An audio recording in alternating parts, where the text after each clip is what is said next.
Drought's tough. And honestly, it even sucks. But it can't be avoided. It is what it is. So how do you make the most out of it and still push your operation forward towards your profitability goals and your other management decisions? Let's talk about it.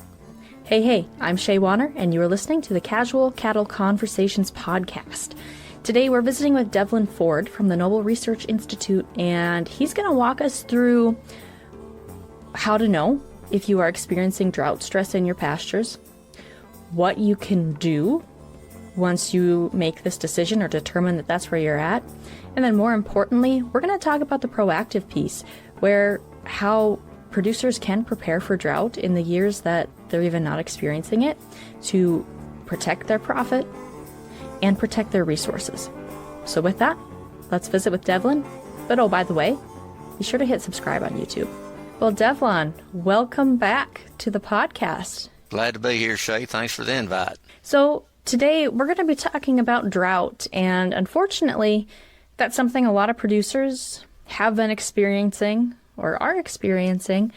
But as we kind of talked about off air, drought's not a matter of if, it's more a matter of when, because every region can experience it. It's just part of ranching.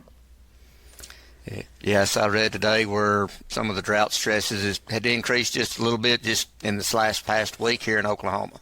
And I know fortunately up here in North Dakota, some of us got some needed rain, so that helped. But I know depending on the area, you always were wishing for more, but we'll take whatever we can get. Yeah, you never wish away rain, and you typically don't ever get too much. Went home early last night to mow to beat the rain, and I didn't have to worry about that. It split us and went around us. Devlon, to start out, do you want to remind listeners kind of who you are, what your role is in the beef industry today? I'm Devlon Ford. I've worked for Noble Research Institute here in Ardmore, Oklahoma for almost 33 years now, I believe. I'm one of the what we call regenerative ranching advisors. I get to travel around the U.S. teaching our Noble Grazing Essentials course and our Business of Grazing course, helping producers kind of get a better understanding of maybe some different grazing management practices that we haven't thought about in a long time. I also get to do consultations with producers as well. All right. Now, when we're talking about drought, jumping right into it, let's talk about some of those signs of drought. So producers are out checking their cows, checking their pastures. What are they looking for to see, am I drought stressed and how severe is it?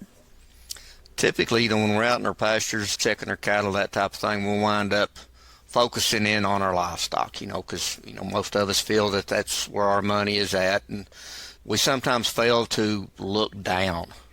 And that's where we really need to start looking, is looking down at our forages we have, what types of forages we are, the color of those forages.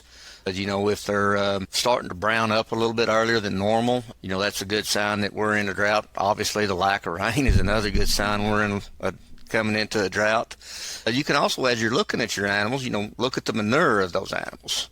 If it's still, there's manure scores, so you can look at those up and check those out. And, if it's a real loose manure, they're getting plenty of protein. If it's starting to get pretty dry and clumpy, that means the protein level's going down in those forages, and that's another indicator that, there may not be enough protein because there's just not enough moisture reaching those roots to provide that protein coming up into those plants. So we're going to talk about two sides of the drought conversation. We're going to talk about reactively, if you're in it, what can you do? And then we're going to talk about the proactive side after that for how producers can prepare for it in years they're not in a drought. But let's start with kind of that reactive side right now. So producers go out, or they know they're short on rain, they're in a drought. What options should they consider? When you start finding yourself in that situation, there's several options you have, depending upon what time your livestock is putting off offspring or your next crop of animals. You may consider weaning early. We've done that here at Noble a few times. I personally did that in 22. Can I ask how early? I saw the drought coming. At that time, I was fall calving. So, I saw the drought coming, and I think I weaned my calves in May, so that's 4 or 5 months old. I did that because I needed to keep my cows a little bit longer, I felt. Drought still was coming. I wound up selling my entire herds, what I wound up doing, just because it was to that point, and I don't have a lot of acreage, and I was probably overstocked as well. So I wound up selling everything because I was worried I was going to be selling in a depressed market if I held on to them another 30 days. So you can wean early. Another thing you can do is, destock your cows and, try to go through there and cull out those that are maybe older, poor performers, those females that are a little bit more aggressive, have a bad attitude, bad temper. Those that cause you a problem is ones I would really get rid of, because there's too many good cows in this world to own some bad ones. And that's been my experience. Old, open, and ornery is what I've heard other people say. The 3 O's. Another thing, when you do decide to destock, you probably want to go in there and look at some markets and look at your cows and try to do some analysis of that, which, taking into consideration maybe some depreciation of those cows, which cows are going to bring you the most money. You might sell some cows at a better price than you sell your older cows. So keep that profitability in mind while you're looking at these destocking scenarios and trying to figure out which is going to bring you the most money and be the best for that operation and your operation going forward into the future post-drought. Other considerations, I call it trying to feed your way out of a drought. You can purchase hay, other supplements that you may need, but there again, we've got to get back to that input side. What's it going to cost me? The deeper into a drought we get, depending on where you live, typically the price of hay is going to go up. I haven't heard prices yet around here, but we may be looking 15-20% above normal prices just for hay this year, because cost of diesel's got more expensive, fertilizer's got more expensive, running that equipment, labor, and then you get into the fact that those hay producers are having to cover more ground to get less bales when you get in a drought situation. So, and then you got trucking involved and all that. So there's all kinds of economic considerations and financial considerations that go into trying to feed your way out of a drought. Just be certain you look at the numbers, make certain your numbers work for you, and then you make your decision based off of that. The economics of haying is an interesting one. I actually just had a podcast release about that probably 3 weeks ago, maybe 4 weeks ago. So that is an interesting one you bring up, or interesting point. Well, the other thing about haying is, haying's good. There's lots of good ways and uses to use hay. Just the producers that are producing their own hay, they also need to understand that, if they sell that hay, then they're selling their nutrients too. If they bale their own hay and then feed their own hay to their animals, they're moving those nutrients to a different pasture. Kind of look at those situations there and say, this pasture over here needs a little bit of help, so I can feed some hay over here and move my nutrients from this good place to this maybe less than desirable place, and help improve the nutrients in the soil and the life of the soil in that area by feeding hay to their cows. Okay. Now, Devlon, a point you brought up earlier was, I brought up, old, open, and ornery, which ones are you going to sell first? But you also brought up, keep in mind the profitability of what you're going to sell. So do you have more examples of that or any comparisons you can bring up? I just want to touch on that a little more. Well, that's where you need to kind of really look at the markets in your local area. Young cows may be bringing the premium, and you've got a 7-8-year-old cow that's still a very good mother, still doing her job efficiently and effectively, and she's not going to be worth as much money as that younger cow. Now then, you may not get as long out of her, but you just got to look at the markets in your area or where you plan on selling your animals and decide which class of animal is going to be the best profitability for you, short term and long term, because whatever you don't sell, you're going to keep at your place. And then, if you keep that 8-year-old cow, you may get another 3 or 4 years out of her maybe. But then you could sell that younger cow and make a little bit more money. And then, when the market's, you get through the drought, you may be able to go back in there and, buy the same cows for the same money. Or, when it comes to markets, there's just too many questions to answer and ask a lot of times. So you've got to look really individualized at your local area markets or where you're planning on selling and your operation as a whole. What's going to make the best decisions off of a destocking based on those factors and your context and your goals. Now, how do you think these actions differ, or should they differ, depending on if people are experiencing drought early on? Say in our area, say it's April, May, and we don't have moisture, compared to if drought would hit later in the grazing season. So that's where you kind of start looking ahead of time. You kind of start monitoring your rainfall and maybe some predictions of rain coming in. Here in Oklahoma, we typically hit drought almost every year about mid-July. Mm-hmm. And that's going to go mid-July through August. So that's 6 to 8 weeks that we don't get any moisture. On those native range sites, it's a little bit better maybe than the Bermuda introduced species. We may need to feed a little supplement to get them through that, and I don't really consider that trying to feed our way out of a drought. It's just providing something that the forage does not provide at that time. As you come through those areas, like if you're experiencing drought in that springtime like you're talking about, that's a little bit unusual, so to speak. Well, it's usual anymore, but it's still kind of unusual because that's when we typically get our rain.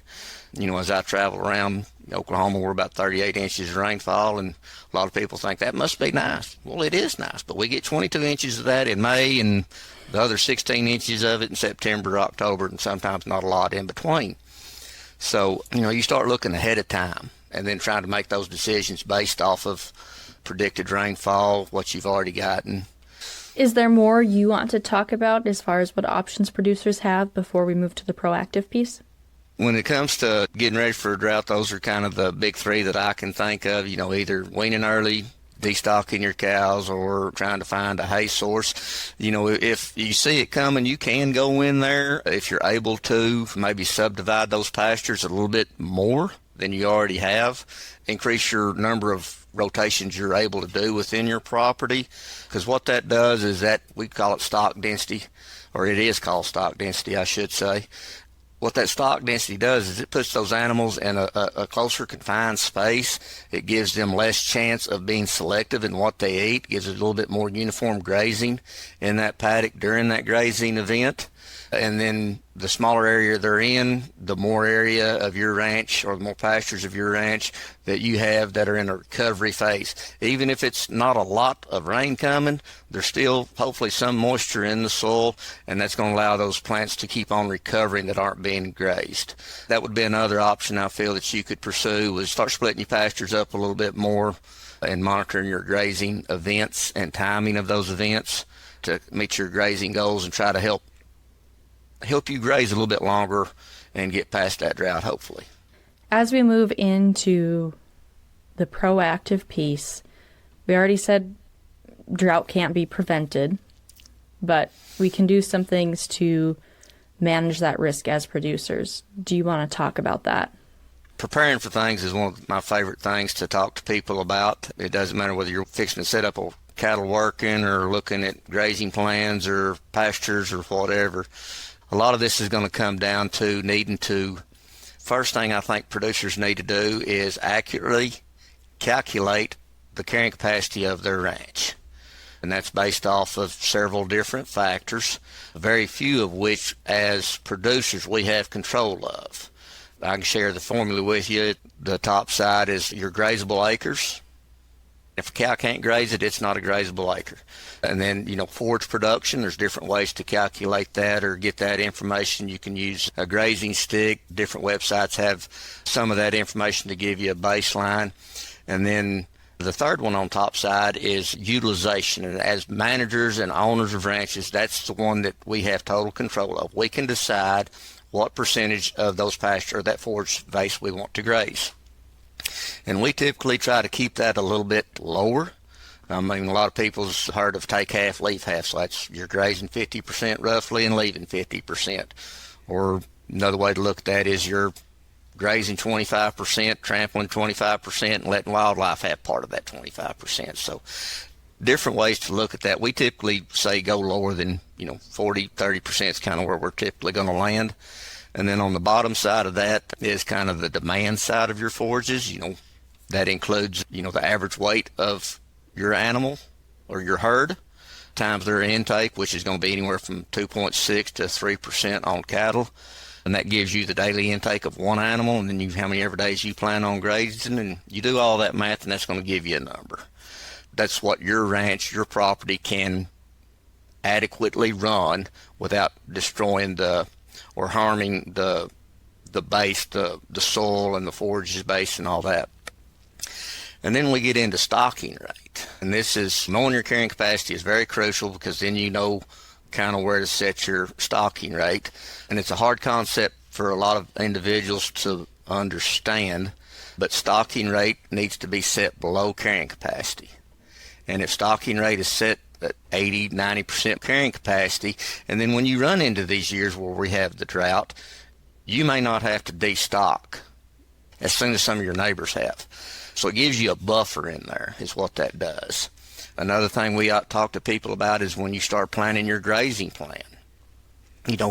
Put a mark in there. If I don't have a certain percentage of my annual rainfall, about whatever date it is for your area, because rainfalls vary across the country, then you may want to consider destocking.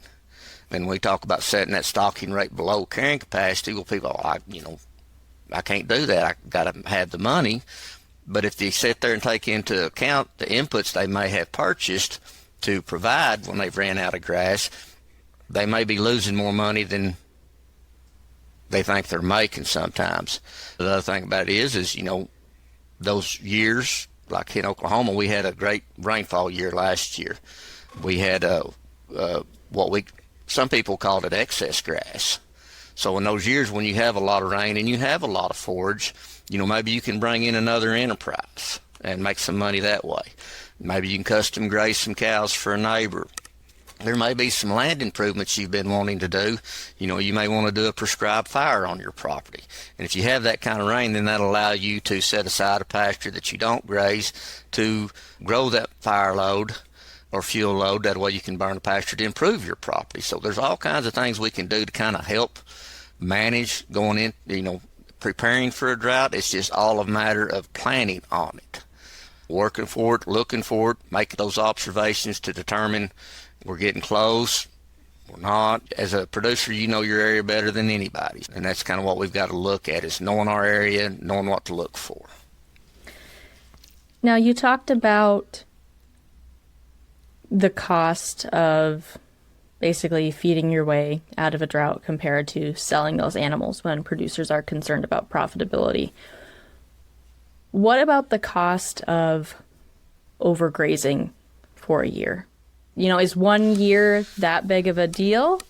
Or is that more a concern if it's going to be multi-year? What's your take on that?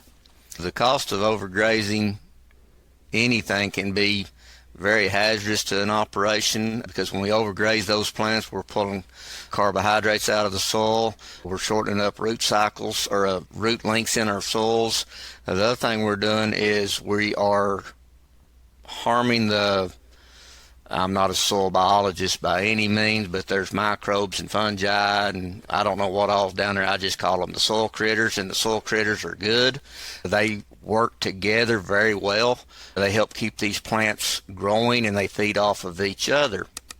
So when we start taking those nutrients out of the soil, we start shortening up the lifespan, and we start exposing that soil to being open. We call bare ground. And if you've got bare ground and you're in a drought, you can take a temperature probe or a temperature gun, and even in a drought, that plant may be 90 degrees, but that bare soil may be 140 degrees.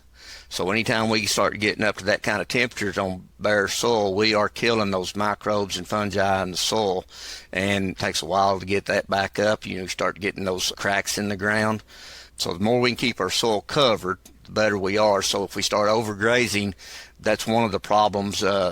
Trying to just, I got a little bit more here I can feed. I mentioned I sold our calves in 22. It wasn't 30, 45 days later. I didn't see any backup or see any relief coming, so I shipped our cow herd out too. And the reason being is, had I kept my cows, I would have destroyed whatever progress I had made in trying to improve that forage base out there. So I went ahead and just bit the bullet and sold out. So we have to be careful that, introduced pastures and native pastures, they're going to respond a little bit differently to overgrazing. Native ranges are a lot more susceptible to that overgrazing. We overgraze them too much. Even in 1 year cycle, we're going to start getting some undesirable plants that we really don't want out there. All right. Well, thank you for diving into that. Now, something else that you brought up was on years where you do have excess grass, maybe bring in another enterprise. One thing, it's kind of the reverse of that I've heard producers do is say they're predominantly cow-calf, but they also always have somewhat of that stock or yearling operation. So then when they have drought, they know they can liquidate those first. And that's their backup plan or risk management tool on the grazing side. Is that something you see?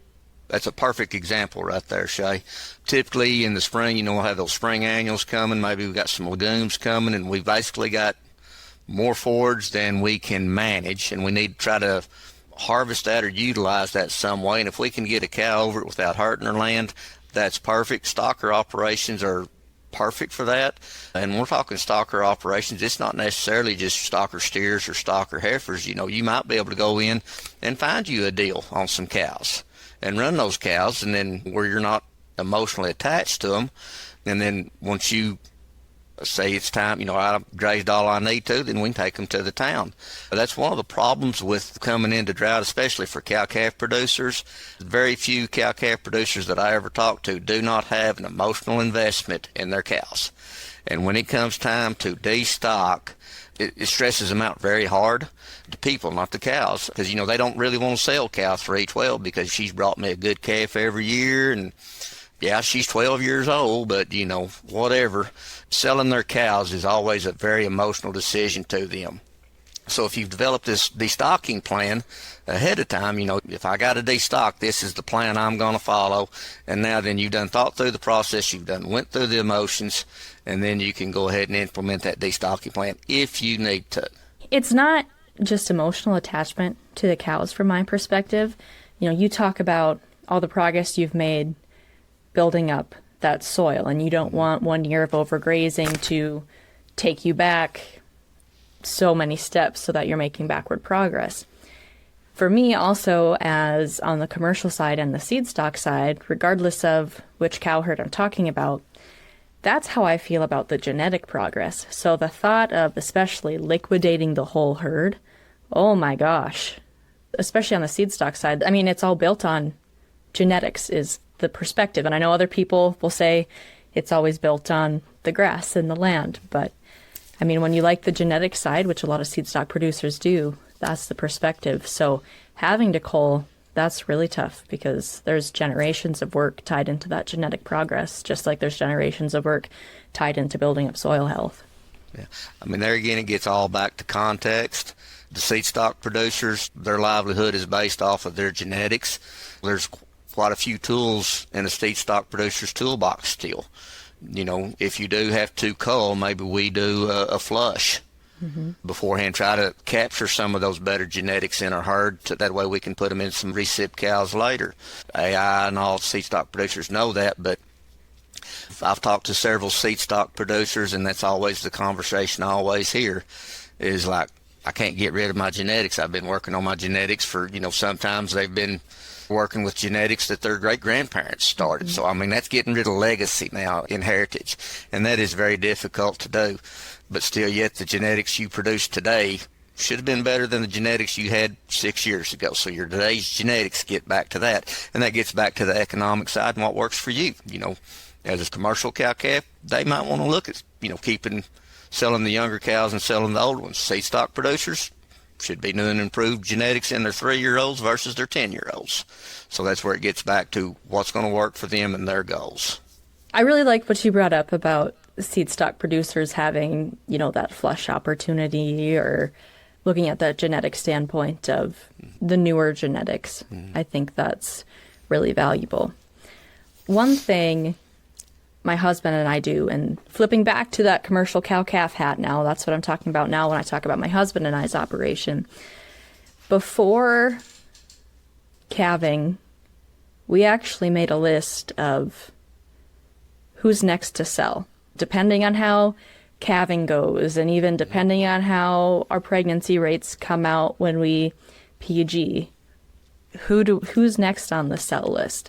And I think having something like that also helps with maybe the emotional attachment to it, because when we were not emotionally driven, when we were completely neutral, before there was any talk of drought for the year, we were able to justify these are the ones that need to leave our herd. They're not helping us work towards our goal, etc. And I don't know if that's something that's helpful to other producers, but I think anytime you can talk through that stuff when you're not emotionally charged about something, it's going to make the decision easier when it does come time. Well, like I said, that's part of that planning.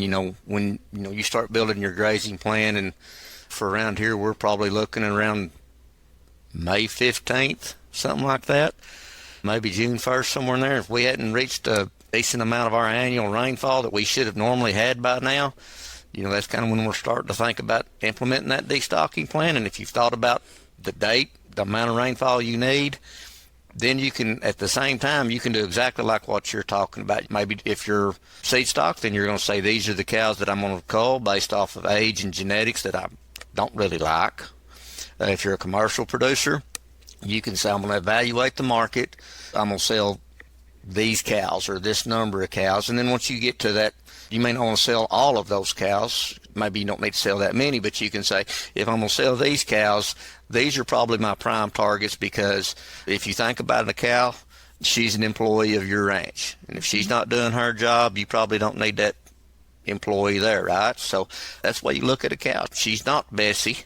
She's not old 312. She's an employee.